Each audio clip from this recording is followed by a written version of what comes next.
In August, the U.S. administration under President Donald Trump introduced a 39% tariff on Swiss goods entering the American market. The move represented a major setback for Switzerland, with rates far exceeding the 15% applied under the EU agreement. Here's what the CEO of Swiss watchmaker Breitling has to say. Obviously, in the month of August, we saw Swiss watch exports falling off a cliff owing to those tariffs. How badly were you hit by this? I mean, these were terrible news. 39% tariffs is horrible. Still, I believe it will be solved. As you know, the negotiations are going on. I think Swiss politicians weren't very well prepared, I would say, or really understanding how to deal with business people in the US. Let's understand that the current Trump administration, these are business people. These are not classic politicians. And I think you need to adjust to your vis-a-vis when you negotiate with them. And, but I'm confident that within the next couple of weeks, there will be a much better solution than the 39%. Obviously, the whole watch industry increased prices. Not only in the US, we increased prices by 4%, but also worldwide to balance, I would say, the costs of the tariffs, because you cannot just increase prices to the consumer by 39%. And it is what it is. Thank God we have a certain pricing power at our price point. So I don't think it will impact us dramatically. Actually, we're growing very strong double-digit now in sellout in the US. The market is booming. The economy is doing very well. Consumer sentiment in the US is very positive. The real problem on a macroeconomic level is Europe, is Germany, France, because of the political situation. But there is more optimism in Europe when it comes to defense spending, when it comes to more fiscal spending. Yes, France is a perennial problem, it seems, but it's a disaster. France is a disaster, and I think it will go worse. They have 3 trillion debts. It's the highest debt level in Europe. You don't know what's going to happen. Today, the government is going to present its program. There might be a new election. You don't know what the outcome will be. Germany is also very weak politically. It's frightening how weak politicians are today in our world. And you say that reflects on luxury watch buying? It reflects on every consumption. I mean, I don't think that the consumer sentiment in Germany or in France is positive, anywhere.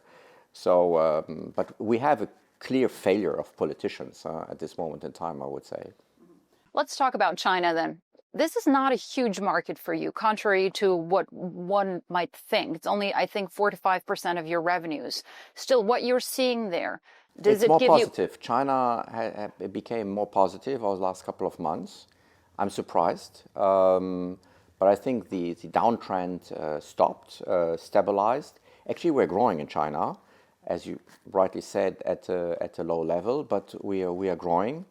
Now China is like a big European country in terms of turnover. But yes, indeed, we were never present in China for historic reasons, and we really started only after COVID, and then all the crisis came. But as I said, I'm more confident. It has stabilized, and there are many other countries and regions which are doing very well. We talked about the US. It's really booming. We have South and Latin America. We have the Middle East doing very well. Now we had a little dip because of all the negotiations, but overall it's a booming environment. We have India doing very well. We have some European countries doing well, like Holland, Belgium, and others. So not everything is black and white, right? You have some gray in different countries, and again, you cannot fight demography. Let's look into countries like Indonesia, Malaysia, the Philippines. All of that will come and grow. with time. So on the long run, I think the luxury industry will remain one of the best industries to be in for any investor. Josh, listening to you, I'm not necessarily picking up on a trend that would be similar to a luxury watch recession, though this is what seemed to have been suggested by some of the numbers out there.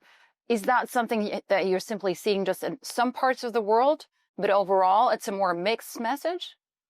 Well, what does it mean, a recession? The market is tough, but as a brand, we are doing okay. I mean, and the point is, in such an environment, what you need to achieve is to be better than the others. You need to gain market share.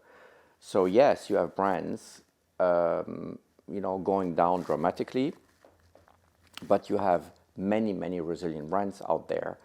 What is true, though, and I said that since I'm in the industry, the market will concentrate on 6, 7, 8 brands, which will dominate 70 or 80% of the market. But you have that in any other industry. It's not only in the watch industry where you have such a concentration of, I would say, power and efforts and performance, whilst the others are losing market share. On the other side, you will still have in the watch industry niche brands quite well surviving. But look at the luxury industry, look into fashion, look into leather. How many brands are really controlling the market? We're talking about 3, 4 brands, 5 brands. But you have the same phenomenon in music. We are all listening to Spotify. We are all on Netflix looking into the same series. You have a globalization of taste and behavior, even though you have a delocalization of supply chain with China, Indonesia, Thailand, etc. But you have a globalization of taste. And if you're part of these winners, or in that, if you have the power, you will gain market share versus the others.